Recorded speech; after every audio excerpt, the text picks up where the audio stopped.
بسم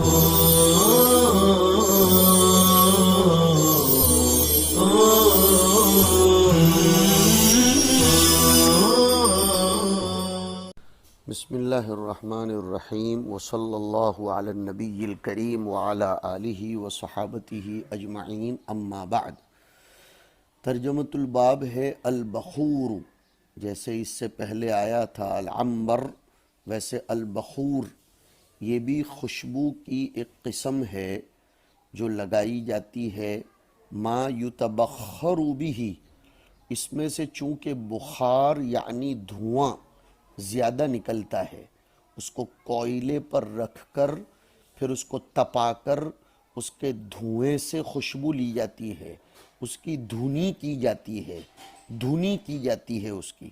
جیسے اپنے یہاں ہندوستان وغیرہ میں لوبان یا خوشبودار کوئی چیز لکڑی وغیرہ رکھ کر پھر اس کو جلایا اور دہکایا جاتا ہے اور اس سے خوشبو پھیلتی ہے، ایسی چیز کو بخور کہتے ہیں۔ روایت احمد ابن عمرو ابن سرح کے حوالے سے ہے، عن نافع قال کان ابن عمر اذا استجمر بالالوۃ غیر مطرات وبکافور یطرحه مع الالوۃ ثم قال هكذا كان يستجمر رسول اللہ صلی اللہ علیہ وسلم۔ حضرت امام نافع العدوی المدنی فرماتے ہیں کہ ابن عمر رضی اللہ تعالی عنہما جب دھواں لیتے تھے، استجمر ای تبخر، یہاں استجمار استعمال طیب کے معنی میں ہے، سیاق سباق کو دیکھ کر معنی الفاظ مشترکہ کا متعین کیا جاتا ہے۔ پھر سے سنیے، الفاظ مشترکۃ المعانی کا مفہوم و معنی سیاق سباق دیکھ کر، مضمون کلام دیکھ کر متعین کیا جاتا ہے۔ تو استجمر استنجا کے بیان میں آئے تو ڈھیلا استعمال کرنا، اور یہاں خوشبو لگانے کے معنی میں آیا ہے تو معنی ہوگا کہ ابن عمر جب بخور کرتے تھے، دھواں لیتے تھے، تو الوہ سے دھواں لیتے تھے۔ الوہ یہ عود کو کہتے ہیں جس کے ذریعے دھواں لیا جاتا ہے، العود یتبخر بہ۔ امام اصمعی نے فرمایا ہے کہ یہ الوہ فارسی معرب لفظ ہے، اصل فارسی ہے، پھر اس کی تعریب کر دی گئی ہے، اور کسائی سے منقول ہے کہ یہ علیتن کے معنی میں ہے، علیتن اور الیتن دونوں طریقے سے، اور الیتن اور الیتن بھی پڑھا جاتا ہے۔ بہرحال مطلب یہ ہے کہ ابن عمر رضی اللہ عنہما جب دھواں لیتے تھے تو عود کی لکڑی سے دھواں لیتے تھے، خالص عود کی لکڑی، غیر مطرات یعنی اس میں کوئی ملاوٹ نہیں ہوتی تھی، غیر مخلوط بشیء، یہ ہے غیر مطرات کی تفسیر۔ اور کافور سے بھی کبھی لیتے تھے، یعنی کبھی عود کے ساتھ کافور ملا لیتے تھے۔ پھر سے میں ترجمہ کرتا ہوں، ابن عمر جب دھواں لیتے تھے، دھونی کرتے تھے خوشبو کے لیے، تو خالص عود کی لکڑی سے دھواں لیتے تھے، اور کبھی عود میں کافور ملا کر بھی خوشبو لیا کرتے تھے۔ اس سے بھی سمجھ میں آتا ہے کہ مردوں کی خوشبو وہ ہونی چاہیے جس میں بو پھڑکتی ہو، بھڑکتی ہو، اور عورتیں ایسی خوشبو استعمال نہ کریں۔ یہ تمام روایات دلالت کرتی ہیں اس بات پر کہ استعمال طیب، بخور یہ مرغوب ہے، مندوب ہے، لیکن مقصد اس کا یاد رکھو امور شرعیہ ہونا چاہیے۔ مثلا اجتماعات میں حاضری ہو، درس میں حاضری ہو، محافل دروس میں حاضری ہو، جمعات میں حاضری ہو، مواضع معظمات میں حاضری ہو، اور عبادات کو اشرف حالات پر کی جائے، تب تو ان خوشبوؤں کا استعمال مرغوب، مندوب اور مطلوب ہے۔ لیکن اگر خوشبوؤں کے استعمال سے مقصود مباحات، فخر، اختیال ہو اور غیر محارم کو اپنی طرف کھینچنا مقصود ہو، دکھلاوا مقصود ہو، اور اس میں ایک دوسرے پر بڑھنا چڑھنا مقصود ہو، تو یہ بہت بڑا گناہ ہے اور بدترین حالت ہے۔ یہ بات امام قرطبی نے مفہم شرح مسلم میں لکھی ہے۔ اس کے بعد کا ترجمۃ الباب ہے الکراہیۃ للنساء فی اظہار الحلی والذہب۔ میں لفظ دبا کر پڑھ رہا ہوں، اظہار الحلی والذہب۔ امام نسائی کو سلام پیش کرتے ہیں، ان کی خدمت میں خراج عقیدت پیش کرتے ہیں کہ انہوں نے روایات کے درمیان تعارض کو دفع کرنے کی کوشش ترجمۃ الباب کے لفظ سے کی ہے، اس لیے کہ بہت سی روایتوں میں عورتوں کے لیے سونا استعمال کرنے کو منع کیا گیا ہے، لیکن اس میں اظہار کا لفظ آیا۔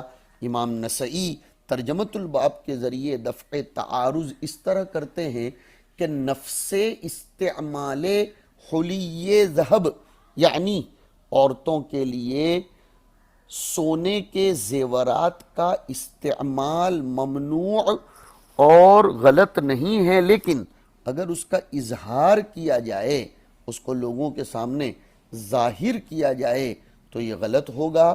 وَلَا يُبْدِينَ زِينَتَهُنَّ، اس کی طرف اشارہ کر رہے ہیں۔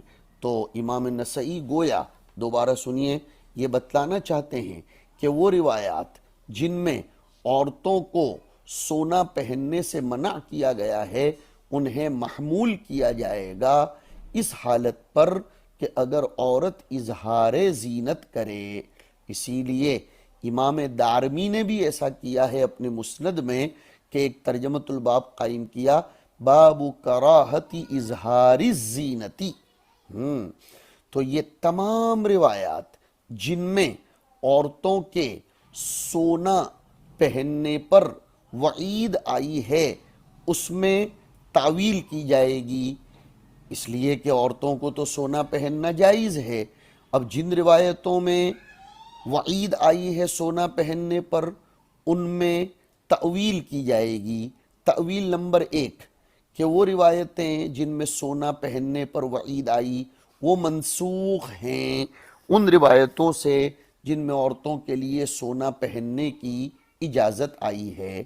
تعویل نمبر 2، سونا اور اس کے زیورات پہننے کی ممانعت والی روایتوں کو محمول کیا جائے گا اس سونے کے زیورات پر جس کی زکوٰۃ ادا نہ کی جاتی ہو، اور استعمال کی اجازت والی روایتوں کو محمول کیا جائے گا اس سونے پر جس کی زکوٰۃ ادا کی جاتی ہو۔ تیسری توجیہ اور تعویل، سونے کے ان زیورات پر وعید آئی جس کو تزین کر کے ظاہر کیا جاتا ہو۔ تعویل نمبر 4، موٹا موٹا سونا، مہنگا مہنگا سونا، ضرورت سے زائد سونا، ایسے کنگن، ایسے پازیب جس میں موٹاپن ہو اس کو پہننے سے ممانعت آئی ہے، اس لیے کہ اس میں فخر اور خیلاء ہوتا ہے۔ باقی روایتوں کو بھی انہی تعویلات پر محمول کیا جائے گا، اس لیے کوئی پریشان ہونے کی ضرورت نہیں ہے۔ بعضوں نے جو تضعیف اور تعلیل کی شکل اختیار کی وہ محل نظر ہے، ورنہ سونے کے استعمال کی اباحت کے دلائل بکثرت وارد ہوئے ہیں۔ یمن کی ایک عورت نبی کریم صلی اللہ علیہ وسلم کی خدمت میں حاضر ہوئی تھی، اس کے ساتھ اس کی بٹیا اور اس کی بیٹی تھی۔ اس کی بیٹی کے ہاتھ میں سونے کے 2 بڑے بڑے کڑے تھے، موٹے موٹے۔ حضور نے یہ دریافت فرمایا تھا، اتؤدین زکوٰۃ ھذا، کیا تم اس کی زکوٰۃ ادا کرتی ہو؟ اس نے کہا کہ نہیں۔ اس پر حضور نے فرمایا تھا کہ تمہیں پسند ہے کہ اللہ تمہیں جہنم کی آگ کے 2 کڑے پہنائے؟ اس نے ان دونوں کو نکال دیا حضور کی خدمت میں پیش کر دیا اور فرمایا ہما للہ ولرسولہ صلی اللہ علیہ وسلم۔ اسی طرح ابو داؤد شریف میں ام سلمہ کی روایت آئی ہے کہ میں سونے کے زیورات پہنتی تھی۔ میں نے عرض کیا اللہ کے رسول کیا یہ بھی کنز میں شامل اور داخل ہیں؟ والذین یکنزون الذہب والی آیت میں فرمایا حضور اکرم صلی اللہ علیہ وسلم نے جس سونے کی زکوٰۃ ادا کی جاتی ہو وہ کنز نہیں ہے، وہ وعید میں شامل نہیں ہے، لہذا ان روایتوں کو جن میں وعید آئی ہے محمول کرنا پڑے گا اس سونے پر جن کی زکوٰۃیں ادا نہیں کی جاتی۔ راجح بھی یہی ہے۔ روایت دیکھیے ترجمۃ الباب کی پہلی، وہب ابن بیان کی کہ انہ سمع عقبۃ بن عامر یخبر ان رسول اللہ صلی اللہ علیہ وسلم کان یمنع اہلہ الحلیۃ والحریر ویقول ان کنتم تحبون حلیۃ الجنۃ وحریرہا فلا تلبسوہا فی الدنیا۔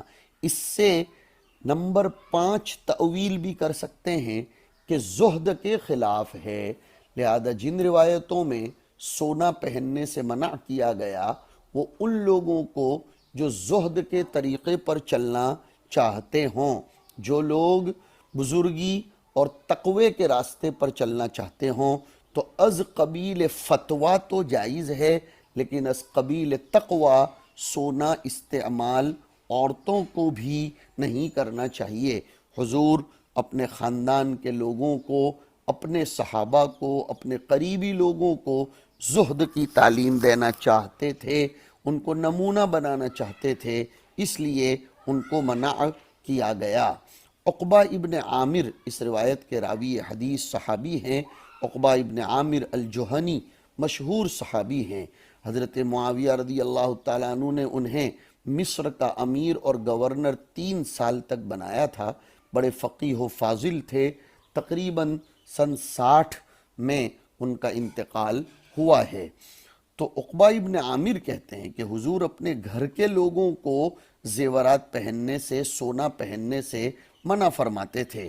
زیورات مطلقاً چاہے سونے چاندی کے ہوں، وہ اس لیے کہ اس آیت کو بھی سامنے رکھیے کہ حضور نے اپنے گھر کے لوگوں کو فرمایا تھا یا ایھا النبی قل لازواجک ان کنتن تریدن الحیاۃ الدنیا وزینتہا فتعالین امتعکن واسرحکن سراحا جمیلا وان کنتن تریدن اللہ ورسولہ والدار الآخرہ فإن اللہ اعد للمحسنات منکن اجرا عظیما۔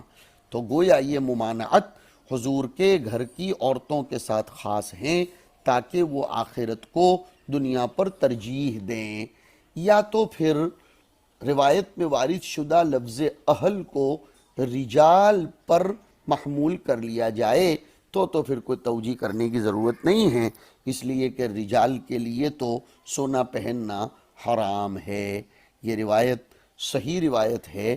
یہ روایت میں جیسے میں نے ذکر کیا کہ ہو سکتا ہے یہ خاص ہو اہل بیت نبی علیہ الصلاۃ والسلام کے ساتھ، اس لیے کہ اللہ کے یہاں ان کا جو مقام و مرتبہ ہے وہ دوسری عورتوں کا نہیں ہے، لہذا دنیا میں ان کا مقام دیگر مومنات عورتوں سے الگ ہونا چاہیے، جیسے کہ ان کے باب میں یہ بھی تو آیا یا نساء النبی من یأت منکن بفاحشۃ مبینۃ یضاعف لها العذاب ضعفین، اور آگے آیا کہ وَمَن يَقْنُتْ مِنْكُنَّ لِلَّهِ وَرَسُولِهِ وَتَعْمَلْ صَالِحًا نُؤْتِهَا أَجْرَهَا مرتين۔ اس سے پتہ چلا کہ حضور کے گھر کی عورتوں کو وعید بھی ڈبل سنائی جا رہی ہے اور وعدہ اجر بھی ڈبل سنایا جا رہا ہے۔ یہ ان حضرات کا ایک مقام خاص ہے، مقام رفیع ہے، جس کی بنیاد پر یہ بات کہی گئی ہے، لیکن ہمیں اس سے سبق لینا چاہیے کہ اگرچہ اس میں اختصاص نبی کی ازواج کا ہے، مگر وہ مسلم عورتیں جو نبی کی ازواج کی اقتداء کرنا چاہتی ہوں ان کے لیے بھی مناسب ہے کہ وہ مہنگے مہنگے زیور، ریشم وغیرہ کو ترک کر دیں، اگرچہ ان پر حرام نہیں ہیں، تاکہ وہ جنت کے زیورات اور جنت کے ریشم کی رغبت کریں۔ جی ہاں، ابن حبان میں ایک روایت آئی ہے، حضور اکرم صلی اللہ علیہ وسلم فرماتے ہیں وَيْلٌ لِلنِّسَاءِ مِنَ الْأَحْمَرَيْنِ الذَّهَبِ وَالْفِضَّةِ۔ جی یہ ہے بات، اس لیے اس کا خیال کرنا چاہیے۔ ہمارے زمانے کی اکثر عورتیں ان کو بہت شوق سے استعمال کرتی ہیں، انہیں ازواج مطہرات کو اپنا نمونہ اور اسوہ بنانا چاہیے۔ اس کے بعد کی روایت ہے علی ابن حجر کی عن اخت حذیفۃ قالت خطبنا رسول اللہ صلی اللہ علیہ وسلم فقال یا معشر النساء اما لکن فی الفضة ما تحلین، تم چاندی پہن کر اپنا حلیہ اور اپنا زیور کیوں نہیں بناتی؟ اما انہ لیس من امرأۃ تحلت ذہبا تظہرہ الا عذبت بہ، جو عورت سونے کا زیور بنا کر اس کو ظاہر کرتی پھرتی ہو تو اس کو قیامت کے دن عذاب دیا جائے گا۔ تو عذاب دیا جائے گا بسبب الاظہار، نہ کہ بسبب الذہب، اس کو ظاہر کرتی ہو افتخاراً۔ تو یہ تظہرہ یہ محل ترجمۃ الباب ہے، اس لیے کہ مصنف تعارض کو دفع کرنے کی شکل یہی سمجھ رہے ہیں کہ عورت کو سونے کے زیورات پہننے کی ممانعت محمول کی جائے گی اظہار ذہب پر۔ یہ ایک بہت اچھا محمل اور مصداق ہے۔ حضور اکرم صلی اللہ علیہ وسلم نے تقبیح اور توبیخ فرمائی، لیکن میں پھر دہراتا ہوں مشہور تو یہی ہے کہ عورتوں کے لیے سونا پہننا جائز ہے۔ اس لیے بعض لوگوں نے جیسے علامہ سیوطی نے اس حدیث کو منسوخ بھی کہا ہے، اور ناسخ کون سی حدیث؟ ان ھذین حرام علی ذکور امتی حل لاناثھا۔ شروع اسلام میں اصل میں مرد سونے کی انگوٹھیاں پہنتے تھے وغیرہ وغیرہ، سونے کے زیورات پہنتے تھے، تو شروع میں سب لوگوں کے لیے حظر و ممانعت آئی، پھر حضور اکرم صلی اللہ علیہ وسلم نے عورتوں کے لیے مباح قرار دیا، مردوں کے لیے تو حرام رہنے دیا۔ تو عورتیں بھی اس حظر پر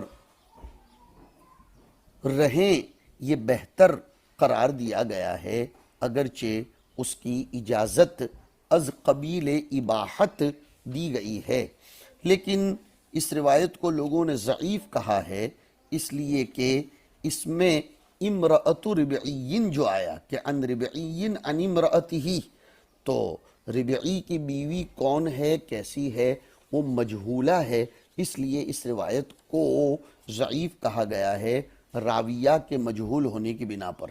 لطیفۃ الاسناد ضرور بنے گا کہ ربعی اپنی بیوی سے روایت کرتے ہیں، عجیب سی بات ہے، شوہر اپنی بیوی سے روایت کرتے ہیں، اس اعتبار سے اس میں ایک لطیفۃ الاسناد بن جائے گا۔ بہرحال راجح بات یہی ہے جمہور علماء کی کہ عورتوں کے لیے مطلقاً سونا استعمال کرنا جائز تو ہے۔ دلائل بہت سے ہیں، او من ينشأ فی الحلیۃ وهو فی الخصام غیر مبین۔ اسی طریقے سے دلیل نمبر 2، حضرت امامہ بنت ابی العاص حضور کی نواسی، انہیں حضور نے فرمایا تھا تحلی بہذا یا بنیت، اور اسی طرح نمبر 3 دلیل احل الذهب والحریر لاناث امتی وحرم علی ذکورها۔ دلیل نمبر 4 وَلْتَلْبَسْ بَعْدَ ذَلِكَ مَا أَحَبَّتْ مِنْ مُعَصْفَرٍ أَوْ حِذَاءٍ أَوْ حُلِيٍّ أَوْ سَرَابِيلَ أَوْ قَمِيصٍ أَوْ خُفٍّ۔ اور اسی طرح وہ تمام حدیثیں زیورات کی جو کتاب الزکوٰۃ میں بھی گزری ہیں، اور اس طرح کی اور بھی بہت سے دلائل آپ کے سامنے ہیں۔ تحریم کے دلائل اس درجے تک نہیں پہنچتے ہیں جس درجے تک اباحت کے دلائل پہنچتے ہیں۔ اس کے بعد کی روایت محمد ابن عبد الاعلیٰ کی ہے، اسی سند سے کہ خطبنا رسول اللہ صلی اللہ علیہ وسلم فقال یا معشر النساء اما لکن فی الفضة ما تحلینا اما انه لیس منکن امرأة تحلی ذهبا تزروه الا عذبت به. یہ بھی روایت ضعیف ہے اس لیے کہ اس کی سند میں راوی مجہولہ ہے. اس کے بعد عبید اللہ ابن سعید کی روایت ہے ان اسماء بنت یزید حدثته ان رسول اللہ صلی اللہ علیہ وسلم قال ایما امرأة تحلت یعنی بقلادة من ذهب جعل في عنقها مثلها من النار وأيما امرأة جعلت في أذنها خرصا من ذهب بالی جعل الله عز وجل في أذنها مثله خرصا من النار يوم القيامة. اسماء بنت یزید راویہ آئی ہیں، اسماء بنت یزید ابن السکن الانصاریہ الاشہلیہ ام سلمہ. ایک قول یہ ہے کہ ام عامر حضور صلی اللہ علیہ وسلم سے روایتیں بیان کرتی ہیں، حضور کے ہاتھ پر بیعت بھی ہوئی تھیں اور جنگ یرموک میں شریک ہوئی تھیں. اس روایت میں جزا من جنس العمل کا ذکر ہے کہ سونا پہنا تو قیامت کے دن جہنم کی آگ کی بالی پہنائی جائے گی. اس کو بھی نسخ سے پہلے پر محمول کیا جائے گا. یہ روایت بھی مؤول ہوگی اور اس کے اوپر ضعف کا حکم لگایا گیا ہے اس لیے کہ محمود امر عمر نام کے راوی مجہول الحال ہیں. اس کے بعد کی روایت پھر عبید اللہ ابن سعید کی ہے. وہ فرماتے ہیں ان ثوبان مولا رسول اللہ صلی اللہ علیہ وسلم حدثه قال جاءت بنت حبیرۃ الى رسول اللہ صلی اللہ علیہ وسلم وفی یدیها فتخ کڑا فقال کذا فی کتاب ابی ای خواتیم زخام. فتخ کی تفسیر کی موٹی موٹی انگوٹھیاں، موٹی موٹی انگوٹھیاں. فجعل رسول اللہ صلی اللہ علیہ وسلم یضرب یدها فدخلت على فاطمة بنت رسول اللہ صلی اللہ علیہ وسلم تشکو الیها الذي صنع بها رسول اللہ صلی اللہ علیہ وسلم فانتزعت فاطمة سلسلة في عنقها من ذهب وقالت هذه اهدى الی ابو حسن، یعنی حضرت علی نے مجھ کو یہ ہدیہ دیا. فدخل رسول اللہ صلی اللہ علیہ وسلم والسلسلة في یدی ہار فقال یا فاطمة ایغرک ان یقول الناس ابنۃ رسول اللہ وفی یدیہا سلسلۃ من نار. فاطمہ تجھ کو غیرت آئے گی اگر لوگوں میں یہ چرچا ہوگا کہ نبی کی بیٹی کے ہاتھوں میں آگ کا کڑا اور آگ کا ہار ہے. ثم خرج ولم يقعد فارسلت فاطمة بالسلسلة الى السوق فباعتها. حضرت فاطمہ اپنے والد کی ناراضگی کو محسوس کر کے وہ ہار بازار میں بھیج کر بکوا دیا. واشترت بثمنها غلاما، اور اس کی جتنی قیمت تھی اس کے بدلے میں ایک غلام خرید لیا. وقال مرتن عبدن، اور راوی نے ایک مرتبہ فرمایا کہ واشترت بثمنها عبدن وذکر کلمتا معناها فاعتقته، اور اس کو آزاد کر دیا. فحدث بذلك، حضور کے سامنے جب یہ بات آئی فقال، حضور نے فرمایا الحمدللہ الذی انجا فاطمۃ من النار. اس میں ثوبان جو آئے ہیں حضور کے آزاد کردہ غلام، خادم، حضور کے ساتھ رہنے والے اور حضور کے بعد شام میں جا کر بس گئے تھے اور حمص میں سن 54 میں ان کا انتقال ہوا تھا. یہاں موٹی موٹی انگوٹھیاں پہنی تھیں اس لیے حضور نے یضرب یدہا، اس پر انکار اور تعزیر کرنے کے لیے یہ طریقہ اپنایا. اس کے بعد کی روایت سلیمان ابن سلم البلخی کی ہے. عن ثوبان قال جاءت بنت حبیرۃ الى رسول اللہ صلی اللہ علیہ وسلم وفی یدیہا فتخ من ذہب ای خواتیم زخام نحوہ. یہ حدیث میں انقطاع ہے اس لیے کہ یحییٰ ابن ابی کثیر کا سماع ابو سلام سے نہیں ہے، یہ افراد مصنف میں سے ہے. اس کے بعد کی روایت اسحاق ابن شاہین الواسطی کی ہے. عن ابی ہریرہ قال كنت قاعدا عند النبي صلی اللہ علیہ وسلم فأتت امرأة فقالت یا رسول اللہ سوارین من ذهب قال سواران من نار قالت یا رسول اللہ طوق من ذهب قال طوق من نار قالت قرطین من ذهب قال قرطین من نار قال وكان عليها سواران من ذهب فرمت بهما، اس کو پھینک دیا. قالت یا رسول اللہ ان المرأة اذا لم تتزین لزوجها صلیفت عنده، کہ اگر عورت یہ کچھ نہ پہنے اپنے شوہر کے لیے مزین نہ بنے تو اس کی نگاہوں میں گر جائے گی. قال، تو حضور نے فرمایا اگر مزین ہی بننا ہے تو چاندی کے زیورات استعمال کرو. قال ما يمنع احداكن ان تصنع قرطین من فضة ثم تصفره بزعفران او بعبیر، کہ پھر اس کو اگر زعفران کا پانی چڑھا دو تو وہ سونے جیسے لگیں گے، یا عبیر کا پانی چڑھا دو تو بھی وہ اصفر سونے جیسے لگیں گے. ابو الجہم جو راوی ہیں ان کا نام ہے سلیمان ابن الجہم ابن ابو الجہم الانصاری الحارثی، اور ابو زید جو ہیں وہ ابو الجہم کے شیخ تھے لیکن مجہول راوی ہیں۔ سلیفت کا لفظ میں نے بتلایا کہ ان کی نگاہوں میں وہ گر جائے گی اور ثقیل معلوم ہونے لگے گی۔